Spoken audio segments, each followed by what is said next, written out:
ಲೋಕಸಭೆಯಲ್ಲಿ ಗೆಲ್ಲಲೇಬೇಕು ಅನ್ನೋದಕ್ಕೆ ಕಾಂಗ್ರೆಸ್ ಮಾಡ್ತಾ ಇರುವಂತಹ ಕಸರತ್ತು ಒಂದಿಷ್ಟು ಬಹಳ ಬಹಳ ತಲೆ ಕೆಳಗಾಗೋ ರೀತಿಯಲ್ಲಿದೆ.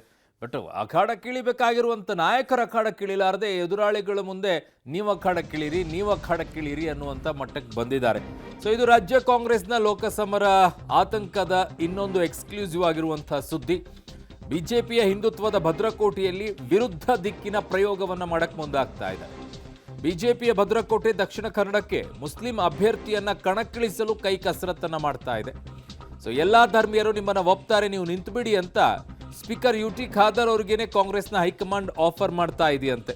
ಖಾದರ್ ಸ್ಪರ್ಧಿಸಿದ್ರೆ ಹಿಂದುತ್ವದ ಕೋಟೆ ಗೆಲ್ಲಬಹುದು ಅಂತ ಸರ್ವೆ ರಿಪೋರ್ಟ್ ಏನೋ ಬಂದಿದೆ ಅಂತೆ ಕಾಂಗ್ರೆಸ್ಗೆ.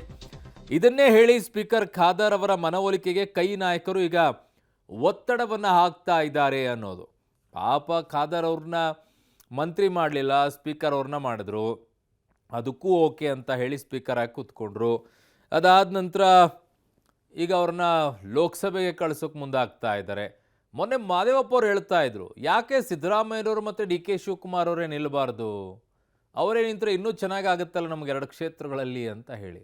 ಗೊತ್ತಿಲ್ಲ, ಅದರ ಸಲಹೆಯನ್ನು ಹೈಕಮಾಂಡ್ಗೇನೋ ಕಾಂಗ್ರೆಸ್ನ ನಾಯಕರು ಕೊಡಬಹುದಪ್ಪ. ಕೊಟ್ಟರೆ ಅವ್ರಿಗೆ ಇನ್ನೊಂದಿಷ್ಟು ಸೀಟ್ಗಳು ಹೆಚ್ಚಿಗೆ ಆಗಬಹುದೇನೋ.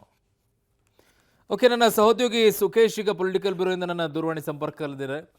ಸುಖೇಶ್, ಗೆಲ್ಲೋದೊಂದೇ ಮಾನದಂಡ ಆಗಿರೋದ್ರಿಂದ ಈಗ ಯುಟಿ ಖಾದರ್ ಅವ್ರನ್ನ ಅಖಾಡಕ್ಕಿಳಿಸೋದ್ರ ಬಗ್ಗೆ ಕಾಂಗ್ರೆಸ್ಗೆ ಸಿಕ್ಕಿರುವಂತಹ ಆಂತರಿಕ ಸರ್ವೆ ಲೆಕ್ಕಾಚಾರಗಳು ಕೆಲವೊಂದು ಟೈಮಲ್ಲಿ ವರ್ಕೌಟ್ ಆದರೂ ಆಗಬಹುದು, ಇವೆಲ್ಲವೂ ಕೂಡ ಅಲ್ವಾ ಸುಖೇಶ್? ಓಕೆ, ಸಂಪರ್ಕ ಕಡಿತಗೊಂಡಿದೆ.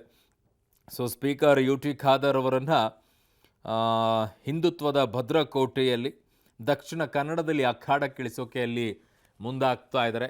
ಈಗ ಬಿ ಜೆ ಪಿಯ ತೆಕ್ಕೆಯಲ್ಲಿರುವಂಥ ಈ ಸೀಟು ನಳಿನ್ ಕುಮಾರ್ ಕಟೀಲ್ ಅವರಲ್ಲಿ ಈಗ ಸದ್ಯಕ್ಕೆ ಸಂಸದರು. ಆ ಕ್ಷೇತ್ರದಲ್ಲಿ ಯುಟಿ ಖಾದರ್ ಅವ್ರನ್ನ ನಿಲ್ಲಿಸಿದರೆ ಅವ್ರನ್ನ ಎಲ್ಲ ಧರ್ಮೀಯರು ಕೂಡ ಒಪ್ಕೊಳ್ತಾರೆ ಅನ್ನುವಂಥದ್ದನ್ನು ಲೆಕ್ಕಾಚಾರ ಇದೆ. ಹಾಗಾಗಿ ಯುಟಿ ಖಾದರ್ ಅವರನ್ನೇ ಅಖಾಡಕ್ಕೆ ಇಳಿಸಬೇಕು ಅನ್ನುವಂಥ ಮನವೊಲಿಸುವಂಥ ಪ್ರಯತ್ನವನ್ನು ಈಗ ಕಾಂಗ್ರೆಸ್ನ ಹೈಕಮಾಂಡ್ಗೆ ಹೇಳಿದ್ದಾರೆ. ಕೈ ನಾಯಕರು ಕೂಡ ಒತ್ತಡವನ್ನು ಹಾಕ್ತಾ ಇದ್ದಾರೆ. ಸುಖೇಶ್, ಯುಟಿ ಖಾದರ್ ಅವರ ಲೆಕ್ಕಾಚಾರ ಏನು? ಈಗ ಕಾಂಗ್ರೆಸ್ನ ಹೈಕಮಾಂಡು, ಕಾಂಗ್ರೆಸ್ನ ನಾಯಕರು ಈ ರೀತಿಯಾದಂಥ ಲೆಕ್ಕಾಚಾರಗಳನ್ನು ಹೇಳಿದಾಗ ಅರುಣ್, ದಕ್ಷಿಣ ಕನ್ನಡ ಲೋಕಸಭಾ ಕ್ಷೇತ್ರದಲ್ಲಿ ಹೊಸ ಪ್ರಯೋಗಕ್ಕೆ ಕಾಂಗ್ರೆಸ್ ಪ್ರಯತ್ನವನ್ನ ಪಡ್ತಾ ಇದೆ ಅನ್ನುವಂತ ಮಾಹಿತಿ ಸಿಗ್ತಾ ಇರುವಂತದ್ದು. ವಿಶೇಷವಾಗಿ ಸ್ಪೀಕರ್ ಯುಟಿ ಖಾದರ್ ಅವ್ರನ್ನ ಅಖಾಡಕ್ಕೆ ಇಳಿಸಿದ್ರೆ ಹೇಗೆ ಅನ್ನುವಂಥದ್ದು ಹೇಳಿ ಕೇಳಿ ಅದು ಪ್ರಬಲವಾದ ಹಿಂದುತ್ವದ ಪ್ರಯೋಗಶಾಲೆ ಮತ್ತು ಬಿಜೆಪಿಯ ಭದ್ರಕೋಟೆ ಕೂಡ ಹೌದು. ಅಲ್ಲಿ ವೋಟ್ ಬ್ಯಾಂಕರ ಧ್ರುವೀಕರಣವನ್ನ ವಿಶಿಷ್ಟವಾದ ರೀತಿಯಲ್ಲಿ ಮಾಡಬಹುದಾ ಅನ್ನುವಂತ ಲೆಕ್ಕಾಚಾರ. ಯಾಕಂದ್ರೆ ಯುಟಿ ಖಾದರ್ ಅಂದ್ರೆ ಮೈನಾರಿಟಿ ಕೂಡ ಎಲ್ಲ ಸಮುದಾಯಗಳ ಜೊತೆ ಒಲವನ್ನು ಹೊಂದಿರುವಂತಹ ಅಥವಾ ಅಲ್ಲಿನ ಪರಿಸ್ಥಿತಿಗೆ ಎಲ್ಲರ ಜೊತೆಗೂ ಆತ್ಮೀಯತೆಯನ್ನು ಹೊಂದಿರುವಂತಹ ನಾಯಕ ಅಂದ್ರೆ ಅದು ಯುಟಿ ಖಾದರ್ ಅನ್ನುವಂತ ಲೆಕ್ಕಾಚಾರ.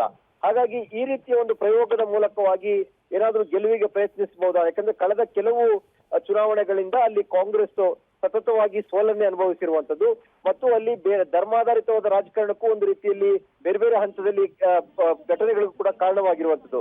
ಇವೆಲ್ಲವನ್ನ ಮೀರಿ ನಿಲ್ಲುವ ರೀತಿಯಲ್ಲಿ ಎಲ್ಲರನ್ನೂ ಒಟ್ಟುಗೂಡಿಸುವ ಅಥವಾ ಎಲ್ಲರೊಂದಿಗೆ ಬೆರೆಯಬಲ್ಲಂತ ನಾಯಕ ಯುಟಿ ಖಾದರ್ ಅನ್ನೋ ಅಭಿಪ್ರಾಯ ಎಲ್ಲ ಸಮುದಾಯಗಳಲ್ಲಿ ಇದೆ ಅನ್ನುವಂಥದ್ದು ಕಾಂಗ್ರೆಸ್ನ ನಂಬಿಕೆ.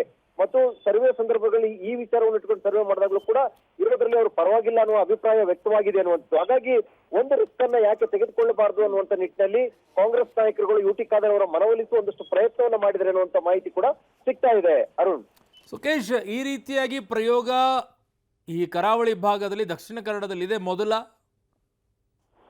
ಬಹುತೇಕ ಹೌದು ಅನ್ಸುತ್ತೆ. ಇತ್ತೀಚಿನ ರಾಜಕೀಯ ಬೆಳವಣಿಗೆ ಅಂದ್ರೆ ಕಳೆದ 20 ವರ್ಷಗಳ ಈಚೆಗೆ ಆಗಿರುವಂತಹ ರಾಜಕೀಯ ಪ್ರಯೋಗಗಳನ್ನ ನೋಡ್ತಾ ಅಥವಾ ರಾಜಕೀಯ ಬೆಳವಣಿಗೆಗಳು ನೋಡ್ತಾ ಹೋದ್ರೆ ಈ ಪ್ರಯೋಗ ಸಾಕಷ್ಟು ವಿಭಿನ್ನ ಅನ್ಸುತ್ತೆ ಮತ್ತು ವಿರುದ್ಧ ದಿಕ್ಕಿನ ರಾಜಕೀಯ ಪ್ರಯೋಗ ಅನ್ನುವ ರೀತಿಯಲ್ಲೂ ಕೂಡ ಕಾಣಿಸ್ತಾ ಇದೆ. ಯಾಕಂದ್ರೆ ಅಲ್ಲಿ ಧರ್ಮಾಧಾರಿತವಾದ ರಾಜಕಾರಣ ಇದೆ ಅನ್ನುವಂಥ ಸಂದರ್ಭದಲ್ಲಿ ಧರ್ಮಾಧಾರಿತವಾಗಿ ಮತ್ತೊಂದು ರೀತಿಯ ಹೆಚ್ಚಿನ ನಿರೀಕ್ಷೆಯನ್ನು ಇಟ್ಟುಕೊಳ್ಳಬಹುದಂತ ವಿರುದ್ಧ ದಿಕ್ಕಿನ ಪ್ರಯೋಗದ ಮೂಲಕ ಒಂದು ಯಶಸ್ಸನ್ನ ಗಳಿಸಬಹುದೇನೋ ಅನ್ನುವಂತಹ ಪ್ರಯತ್ನಕ್ಕೆ ಕಾಂಗ್ರೆಸ್ ಮುಂದಾದಂತೆ ಕಾಣ್ತದೆ. ಹಾಗಂತ ಮನವೊಲಿಕೆ ಆಗಿದೆ ಅಥವಾ ಅವರು ಒಪ್ಪಿದ್ದಾರೆ ಅನ್ನುವಂಥದ್ದು ಇದುವರೆಗೂ ಕೂಡ ಇಲ್ಲ.